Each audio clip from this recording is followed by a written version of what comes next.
Welcome to the United Pubcast. It's Larry, your host, and with me is Tom Simpson. Now, Tom, obviously, there was a game of football this morning. As you know, football, when you're supporting Manchester United living on the other side of the world, can be very contentious. So, if you're not from Australia, let me tell you how it goes. If United win, the early morning wake up is worth it. Happy days. If they lose, however, you're in for a miserable, miserable Monday, and it just sets the week off to a bad pace. Thankfully, United did make it a bit hairy thanks to VAR. They wanted to make the game closer than it ever should have been, Tom. But nonetheless, United secure 3 points against Everton at Goodison Park.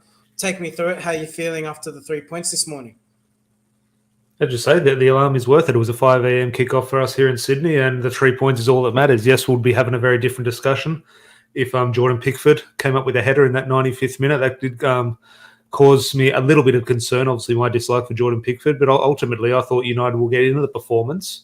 It was one of the better performances this season. I thought they were very good and very deserving of the 3 points. We'll be interested in regards to 3-2-1s because that's caused some controversy in regards to who got the Premier League man of the match, who got the Man United man of the match. But I think it's one of those matches no one really stood out in regards to a dominant display.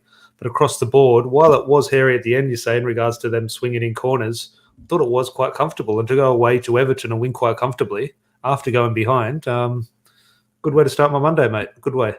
You're a brave man, Tom. When those corners were coming in, I felt nervous. I'm not going to lie. Oh, I was nervous. Yeah, definitely. But besides, take away those corners and we're 3-1 up because the referee does the job correctly and awards Rashford the goal, it's quite a comfortable victory. So in regards to the balance of play, I was quite sort of comfortable and quite sort of pleased with the performance. It was unfortunate the position the referees put us in at the end. Indeed, we will break down the game for you and we will give you your 3-2-1s. But if you are happy that United secured the 3 points, hit that like button below. You're doing us a favor. Cheers. And I will just come to the patrons in the comments. Thanks for joining us as always. Make sure you get your thoughts in. Jamie, good morning, mate. I hope you're well. Nervous final 5 minutes, absolutely, but overall good team performance. I think it was a game of two halves. I'll talk to that in a moment. Viking football, as always. Big up, everyone. Big up to you, my friend. And Viking, he's all over it. Viking football. Hit that like button and subscribe if you are new. Mate, you've been writing down my script. I'm going to need to come up with a new catchphrase at the end of the video, so I'll start thinking about that. Justin, as always, evening, mate. I hope you are well. And Viking saying we deserved our win here. And finally, George, evening, mates. You woke up at 5:05, saw we copped one moans, then got up. Yep, that's nice one, mate. Nice one. And Mike, evening. All right, Tom, let's talk about this game. I'll start with the starting 11 because if you see the plaudits that Cristiano Ronaldo got, we could have been looking at a very different football game. Anthony Martial actually started, but his injury woes continue to haunt him so far this season. What did you make of the starting 11 and what did you make of Martial's first 27 minutes on the football pitch? In regards to Martial, and we might have a deeper discussion a little bit later in regards to his injury, but in regards to his performance, I thought was quite solid. Obviously got the assist for the Antony goal, and I thought we started the match quite brightly in regard take away the goal and Casemiro's error that led to the goal. I thought there was some good football. Now Ronaldo came in was a very adequate replacement who sort of filled that Martial role in, and we didn't really lose anything there, which was quite good. But in regards to that, yes, it was a sort of tricky start for Martial because he's obviously limped off the warm-up with a bit of an injury, and there was an injury cloud sort of going into that first couple of minutes, and Ronaldo was sort of lacing up the boots, and you thought, what's going to happen here? Then Martial starts to perform really well. We get back into the game through his sort of good pass to Antony, and suddenly he's off. So it was a bit of a tumultuous time for Man United in regards to Anthony Martial, and it's going to cause many issues over the next week or two in regards to how serious this injury potentially is. But ultimately, what type of injury it is, Tom? Has that come out? I'm feeling it's something to do with his hip. That's what he was holding in the warm-up when he was limping off. Something to do with his hip or potentially a back issue maybe. But that's obviously not confirmed, or I don't have that on good authority, but that is what the commentators are alluding to.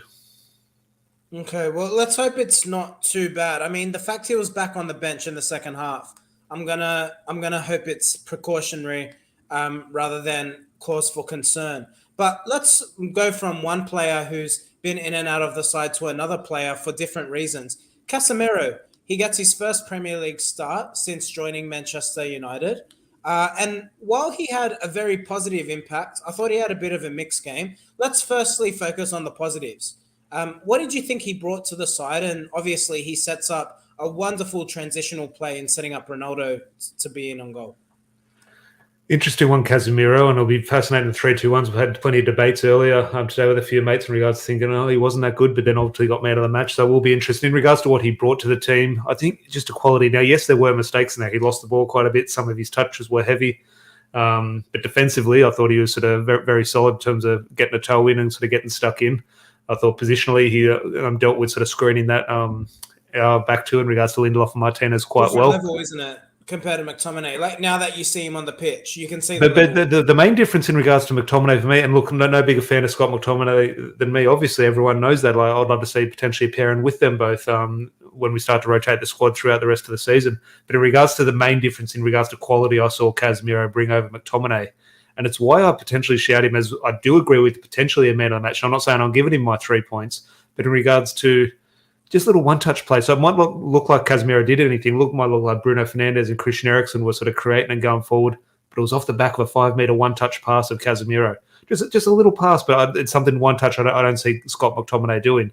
And just these little things Casemiro was doing. Is that enough for man of the match? Maybe not. But in regards to his influence, in regards to our quality going forward, I think Casemiro had a bit of an understated game. I think he actually was real quality. But also in saying that, we can't hide from the fact there were one or two glaring mistakes, and we're having a very different discussion if we don't score the 2 goals and Casemiro sort of cost us the game with losing the ball early in the match.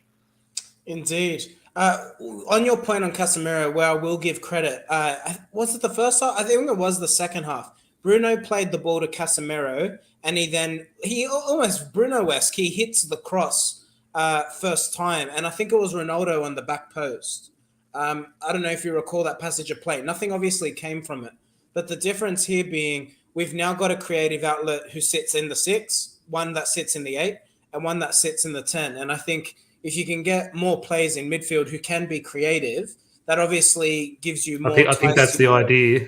How far along the list was Casemiro in regards to Eric Ten Hag's plan? Only Eric Ten Hag and Casemiro know that. But I think that is where the vision of an Eric Ten Hag team, the links with Frankie de Jong were. Frankie de Jong in that part of the pitch is probably the most creative player in the world in that deep area. So I think that is definitely what Eric Ten Hag is looking for. And if he can reproduce that with Casemiro, happy days.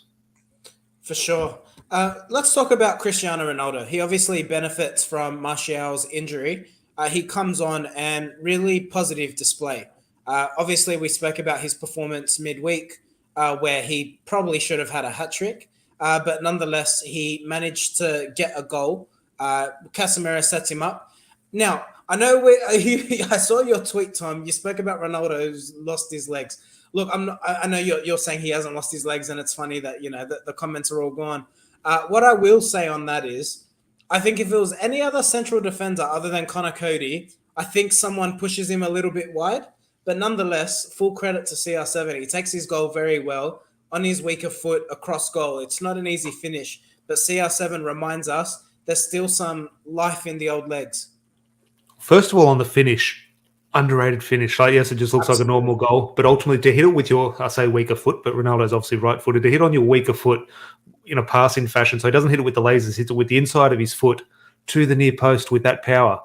It is such a hard finish. I urge people to go back and watch what he's actually done to beat, look, I don't rate Jordan Pickford, but to beat an English goalkeeper like that at the near post, passing the ball with the inside of your weaker foot, with that power, watch how quick it goes to the net. Unbelievable finish by Ronaldo.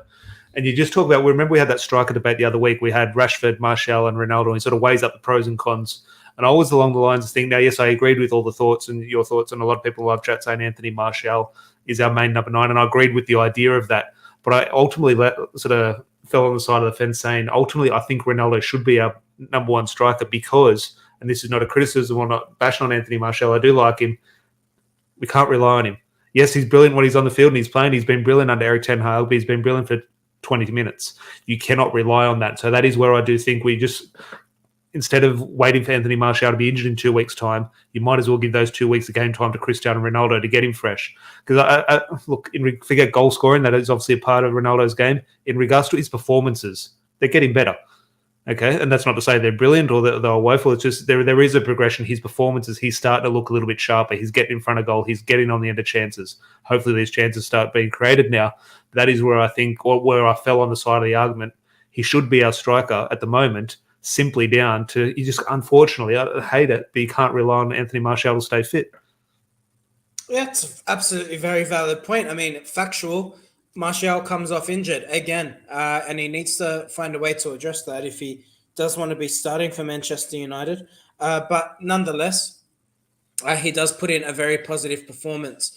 Elliot here in the comments, you've got agreed, Tom. Rashford isn't a nine, play Ronaldo. We will come to Marcus Rashford, definitely at the center of some controversy. Adam, you think you saw me at the SFS on Saturday? Mate, it probably was. I was at that game. Cracking stadium, it has to be said, the new Allianz. So, good to know where our taxpayer dollars are going, but nonetheless.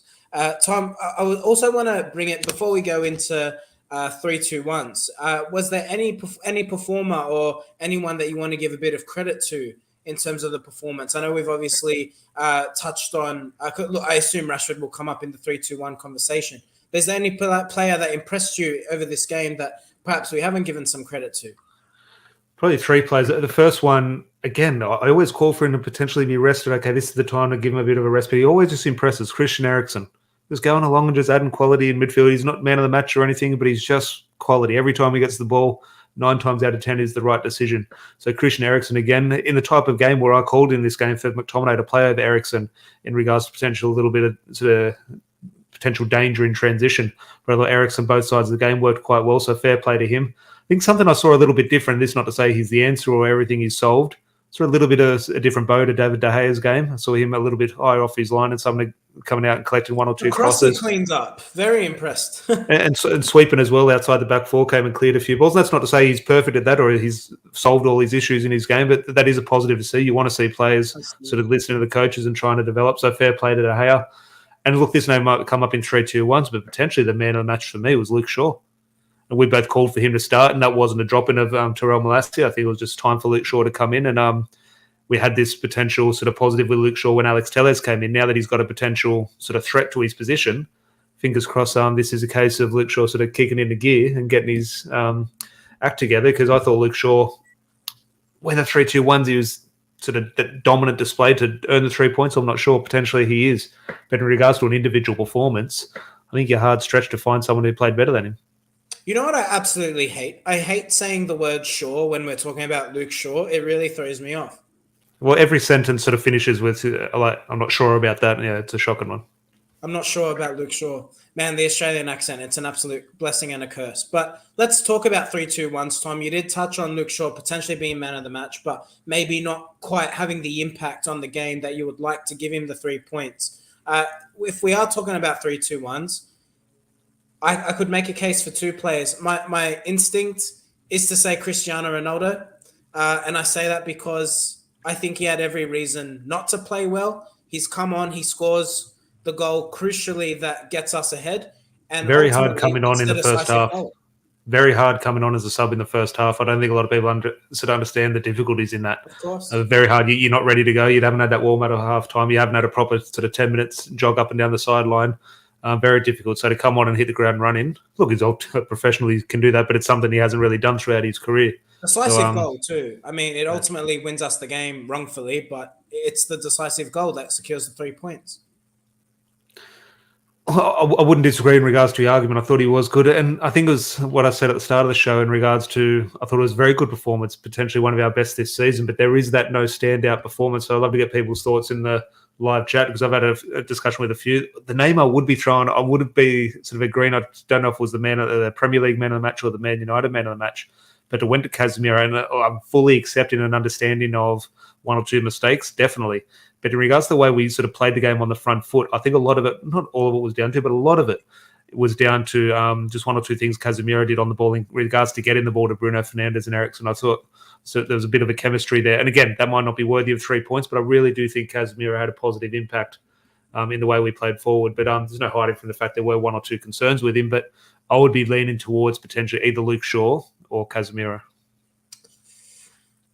Only thing on Casemiro is he ultimately is why we concede the first goal. I mean, he's the sole culprit. So I think that just deters away from the 3 points for me for that particular reason.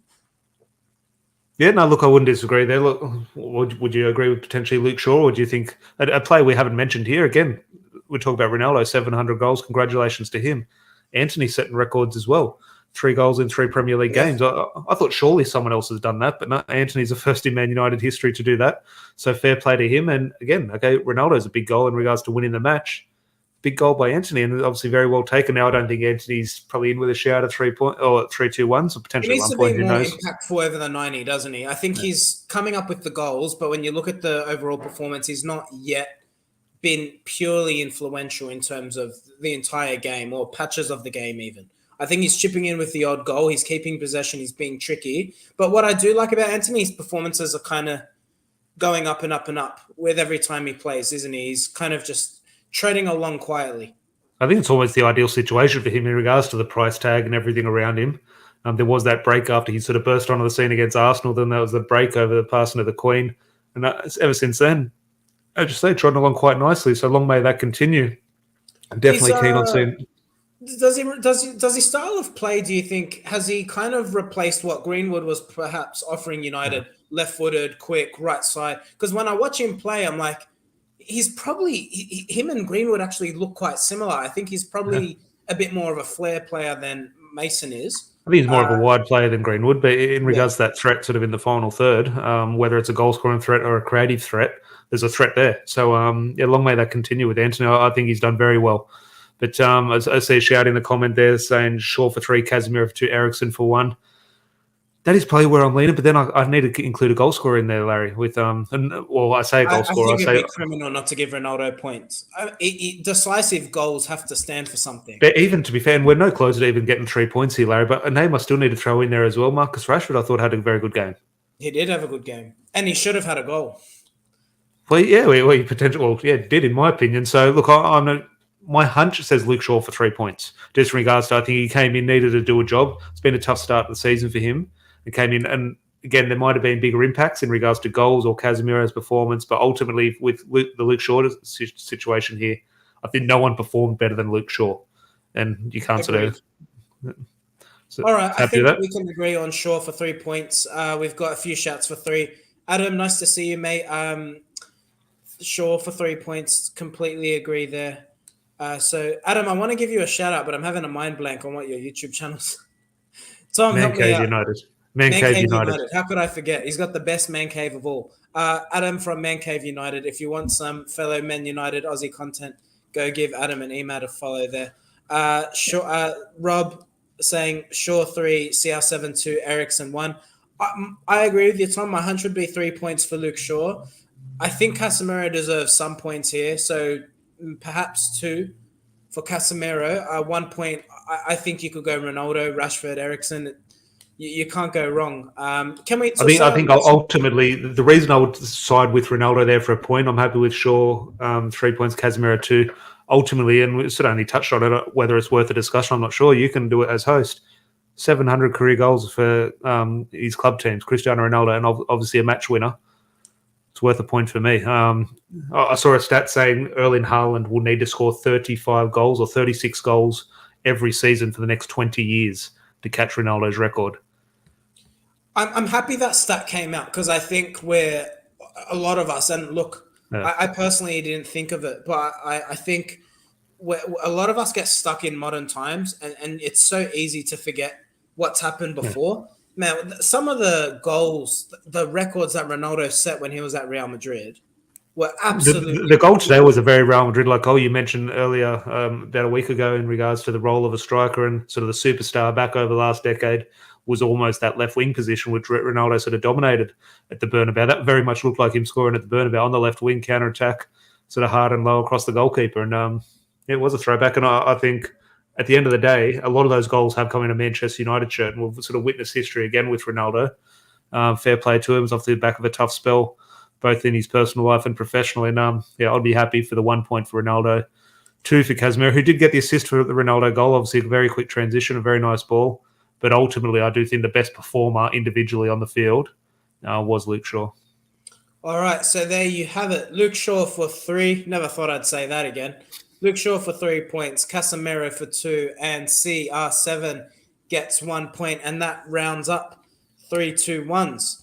But Tom, let's look ahead for United. All right, look, I'm really sorry, but we do have to touch on this. The VAR decision with Marcus Rashford.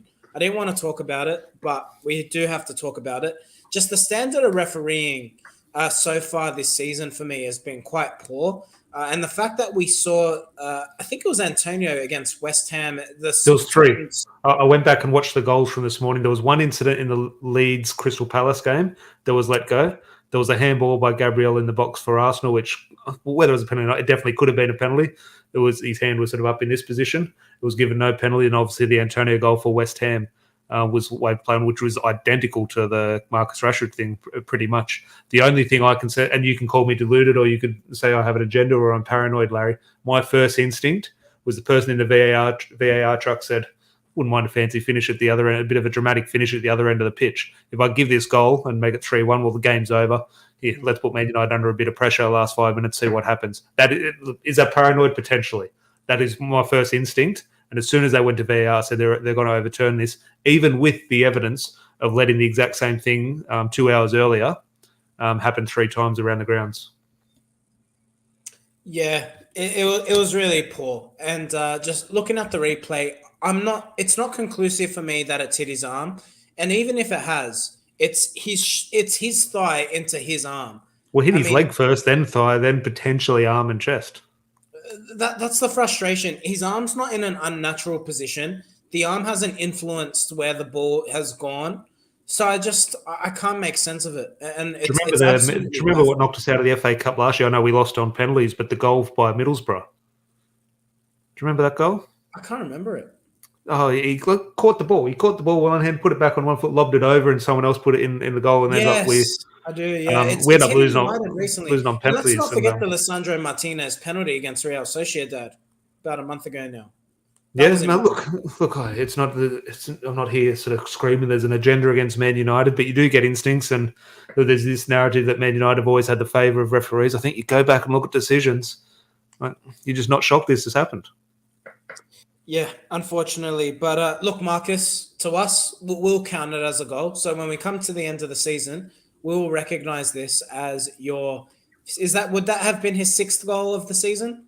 Marcus Rashford is sitting on 5 at the moment, I believe. You know me, Larry. I love to sort of research and know everything about this club that is Manchester United. I absolutely love it. He's on 5. I just don't know about goals. The only goal record I remember is Ronaldo 42 in 07-08. I cannot tell you how many goals or appearances someone made. It's the one thing I'm unable to get my head around. That's why I'm the brains here. I'm the brains. I'm holding this podcast together. But I've written it down here. Marcus Rashford 6. There's no asterisk there, Marcus. We're going to count that as your 6th goal of the season. And I'm going to live by this. I swear to you. Every time we come on here, I'm going to count that goal. And it's going to confuse everyone. And they're going to say I'm batshit crazy. But that's just the way it's going to be. So if you're watching this episode, you'll remember that for future episodes. Viking Football, you said it's your birthday. Happy birthday, mate. I hope you've had a great day. And I hope someone's gotten you an absolute belting chocolate mud cake. And if you don't like chocolate mud cake, I'm really sorry. But you don't have good taste in cakes then. But I will bring it back to the comments here. Adam saying, I thought the rule was if it comes off the body, it's play on. I don't know. I don't care what the rule is, Tom. Yeah. I just think that there needs to be a level of common sense. You know what I mean? It's not that whatever the rule, I don't agree that things should be a handball. But if you give that a handball, fine. Well, the 3 in the previous games an hour earlier at Arsenal have to be a handball as well. Exactly. Like, whatever case, it has to be considered. And they're identical incidents. And I just think that is where the issue comes, in my opinion. So talk to me about we've got the reverse tie at home to Ammonia, and then we've got so that's on Friday or Thursday night UK time, and then we go into Newcastle on Sunday. A very short turnaround, it has to be said. But what do you think Ten Hag's thinking in terms of the Europa League? Because we're not quite out of the woods yet. Do you go for a top spot and try and skip that round of 32 match? Or do you think he needs to rotate and focus on the Premier League? Because with the games now coming thick and fast, he'll definitely need to come into his calculation. It's hard. We're discussing with a few of the boys yesterday at an event for the Man United Supporters Club, when we're discussing this upcoming week in regards to the Europa League and the importance of potentially finishing first and sort of avoiding that second spot. But we started to look at it and think, well, no matter what happens, even if we have a strong end to this Europa League, there is still a very strong possibility we do finish second. We will need to win away in Spain, which will be a difficult task. And if we potentially win like 1-0, potentially Sociedad will still top us in regards to the head-to-head and goal difference. So there's no guarantee, even if we get our sort of house in order, that we will top the group. So I think Erik ten Hag will go for it in these next 2 games against Ammonia. And I don't know if Sociedad's the 5th game or Sheriff's the 5th game. Maybe someone will know in the comments, but I think you do want to win these next 2 games, and whatever position we are in match day 6, Sheriff's you can cross that hurdle. Game. So Sheriff's the 5th game. So yeah, here's 6 points. Go get 6 points. You got Ammonia and Sheriff at home. Can you get 6 points out of it? Surely. Now, who knows what happens, but surely Man United can go out and get those 6 points, and then you can sort of potentially look to rest a potential couple of players against Real Sociedad. But I think it's that time of the season. Sometimes it provides a tricky task for a manager in regards to the rotation and how he values competitions, but also it gets to this stage of the season where injuries, and we'll get our first suspension in regards to Scott McTominay's out of the Newcastle game. So here, do you rest Casemiro in the Europa League and you get Scott McTominay his minutes here? Maybe that works itself out in a natural sort of way like that. So a lot of it will come down. Rafael Varane came back, so can you give maybe Lissandro Martinez a rest and play Lindelof and Varane? They've obviously played together before, and keep Martinez fresh for the Newcastle game. So I think there will be rotation, but at the end of the day, Manchester United at Old Trafford against Ammonia, a bit of rotation won't kill us. I think we should be fine. If we're rotating in Rafael Varane as a World Cup and Champions League winner, I think we're in a decent position. So I think it'll just naturally take its course in regards to Martial's fitness. Maybe play Ronaldo again and keep Martial back for the weekend, or McTominay's suspended on the weekend, play McTominay in Europa League, rest Casemiro. So I think it is going to work itself out in regards to these next 2 Europa League fixtures. Yeah, I think so too. But I got to say, in the Premier League, it's coming thick and fast. But we will leave the show there. But I will let you know just some of United's fixtures coming up. Ammonia Friday, Newcastle Sunday UK time, but Monday here. Then we go Tottenham next week. Then we've also got Chelsea next weekend, Sheriff, and then West Ham. So a lot of tough games coming up for Manchester United, coming thick and fast. Tottenham, Chelsea, crucially, I think that might, as early as now, might tell us a lot about the top 4 race. You could almost say United need to get some positive results in both of those games because it is going to get a bit tricky, isn't it, Tom? So it's a lot of big games coming out for Manchester United. So that means a lot of content coming your way. Match previews, the Friday night pint. We got the preview coming to you probably Wednesday for Ammonia, so look out for that. And then Friday, we've got the Friday night pint. And then obviously we will give you the match review of Newcastle, along with any stories, news that come up, of course. But Tom, I'm going to give you the floor. Is there anything you want to add before we wrap up the show today? I just don't know how I feel about the top bit of the table in regards to, I loved that sitting back this morning watching Liverpool lose. Absolutely loved it. It's at the expense of Arsenal keep on winning, though. It doesn't concern me. I'm still not sold on Arsenal. And look, fair play to them. 100% credit. They deserve to be top at the moment. Fair play to them. They're playing well. For their sake, enjoy it. I'm just not sold on them. If we play Arsenal tomorrow, I'll fully back Manchester United to beat them.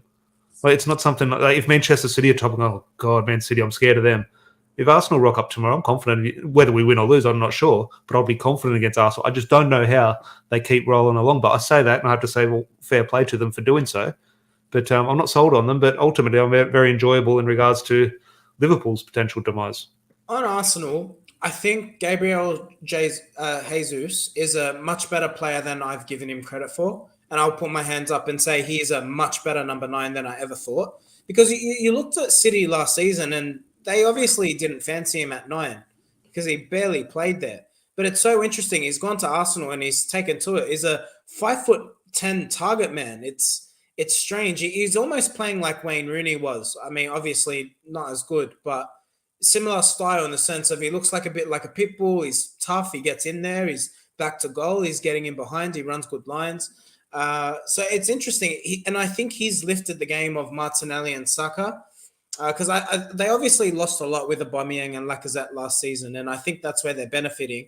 But what I will say is on Liverpool, there has to come a point now where this isn't a good side going through a bad patch of form. I think there's a genuine slide, and I think Tom's frozen, so I'm going to kick him out. Tom, see if you come back. It looks like he's asleep there. But look, I think I will leave it there. So nonetheless, Arsenal are in the bin. Don't worry about them being top of the table. I'm sure they'll slip, but I think it is City's league to win. Let's not forget United do have a game in hand. And if we do win that game in hand, United would only be 6 points off the top. It's crazy to think when you consider we obviously lost in such poor fashion last week against Manchester City. But nonetheless, we will leave it there. Like I said, lots of content coming your way this week. We've got the match preview coming Wednesday, Friday night pint on Friday, and match review for the Newcastle game, obviously, next week, along with any other news that comes by. So if you are new, make sure you do hit that subscribe button to stay tuned to the United podcast. And obviously, hit a like on the video if you haven't done so already. It does help us a lot. I think Tom is back. I'll give him an opportunity to say goodbye to the people. Viking, I want to say happy birthday to you once again, mate. Adam, Rob, cheers to all the legends in the comments. Hope you all have a good night, lads. No, my apologies for that. I think it was mentioned in Arsenal and Liverpool in the same sentence. My internet said enough of that, so I got rightfully kicked out of the studio. And rightfully so. But on that, have a good night, everyone, and we'll see you in a bit. Cheers. Cheers.